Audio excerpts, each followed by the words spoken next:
Foi, Vamos fazer um vídeo pornô só pra zoar. Ah, você viu o que falou? Fazer um vídeo pornô só pra zoar. O bagulho é o seguinte, vamos falar sobre sexo anal. Rinoceronte. Nós vamos chegar nisso.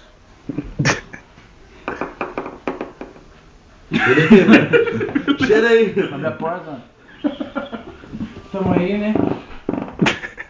Alguma coisa aconteceu por aqui. Uma realidade estrondona na nossa mente. Para de falar a realidade, mano. Realidade. Não tô falando a realidade, nossa realidade é outra. A gente acorda de manhã, vai pro colégio, entendeu? Chega lá pensando que vai ter aula. Daí a gente. Jesus Cristo, Meu velho. Deus do céu! E a gente sente isso na nossa mente, ficando sério. É, mano, só tenho a dizer aí que é nós que tá ligado, seu porrada? Eu não tenho nada a declarar não, cara. Mas era você que tava lá na hora? Não era eu não tenho nada a declarar não, senhor. Você... Não. Matei mesmo, velho, matei. Nem não. perguntou pra mim, mas eu matei, velho. Não, senhor. Tô com Ô, cãibra. mano. Tô com câimbra pro caralho, velho. Pô, vai Eu roubo você, seu celular, sua câimbra, eu roubo o seu cérebro. Sabe por que nós roubamos, mano? Pra dar serviço pra esses caras aí, Mentira, mano. senhor. Não tem nada a declarar não. Jogaram a arma na Você minha que- mão e ela atirou. Foi sem querer. Legítima defesa, senhor. Cara, ela falou, velho. Ela falou que gostava de anal, velho. Não tive culpa, cara.